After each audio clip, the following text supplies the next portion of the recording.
नमस्कार। आज मैं आपके सामने एक ऐसे पौधे को लेके आया हूं जिसको सभी लोग जानते हैं लेकिन पहचानते नहीं।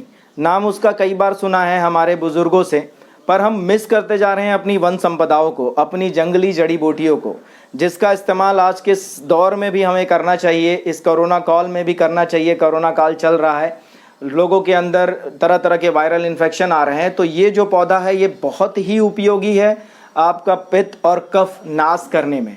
इसका नाम है अड़ूस। आइए मैं दिखाता हूँ उस पौधे को। ये रहा वो पौधा जिसकी मैं बात कर रहा था। इस पौधे को आप देख सकते हैं, इसका पत्तियाँ इसकी ऐसी हैं, इसका फ्लावर है। इसका नाम है, बॉटनिकल नेम इसका यानी वनस्पतिक नाम इसका जस्टिसिया एडातोडा या एडातोडा वैसिका भी से कहते हैं, फैमिली अकेंथेसी। और ये हमारे आसपास रेलवे लाइन के पास, खुले मैदानों में, बहुत सारी जगहों पे पाया जाता है। इसमें सफ़ेद रंग के पुष्प पाए जाते हैं, इसी पे पुष्प लगे होते हैं इस तरह के, और एक अलग फॉर्म में ऐसे बना होगा, सांप के आकार का इस तरह का मुंह बनाया हुआ, इस तरह के पुष्प इसमें लगे होंगे। पत्तियां आपको इसकी दिख रही होंगी। इसकी पत्तियों का इस्तेमाल काढ़े के रूप में किया जाता है।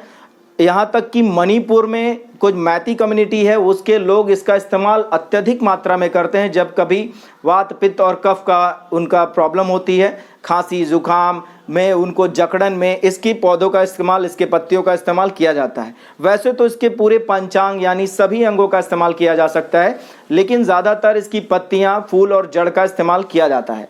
आप इसके पत्तों का इस्तेमाल करिए, एक विशेषज्ञ की सलाह के अनुसार ही करें। ज़्यादा मात्रा में लेना उचित नहीं, लेकिन इसकी पत्तियों को एक स्मोक फॉर्म में भी लिया जाता है जो बड़े लोग लेते हैं।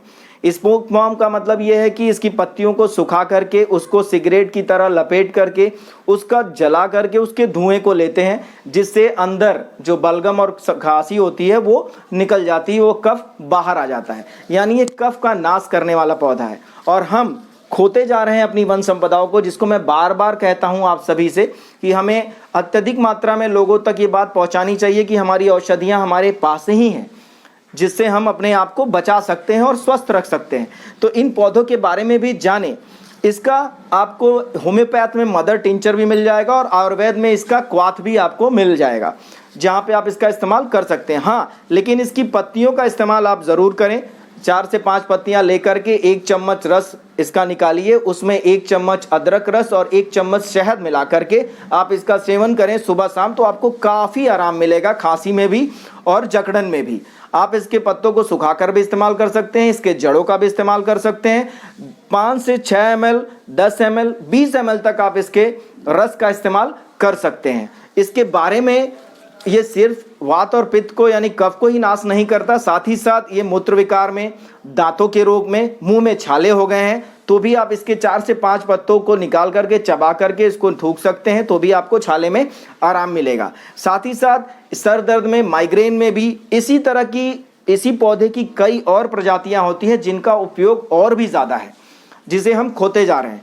हमें ये जानकारी मैं दे रहा हूँ आपको, मेरी ये आप सभी से गुजारिश है कि अपने इन वनस्पतियों को बचा के रखें। आज ये बहुतायत मात्रा में तो हैं, लेकिन अब ख़त्म होने के कगार पे भी हैं, कटते जा रहे हैं हर जगहों से।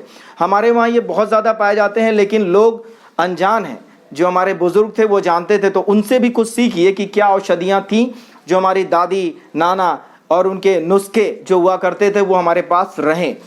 तो मैं आपको फिर मिलूँगा एक नए प्लांट के साथ, एक नए पौधे के साथ। तब तक इस पृथ्वी दिवस के अवसर पर आप सभी को हार्दिक बधाई और शुभकामनाएं। वन को सुरक्षित रखिए, पृथ्वी को सुरक्षित रखिए, तभी हम सुरक्षित रहेंगे। धन्यवाद। मैं फिर मिलता हूं आपको, आपका डॉक्टर टेक्सो। जय हिंद।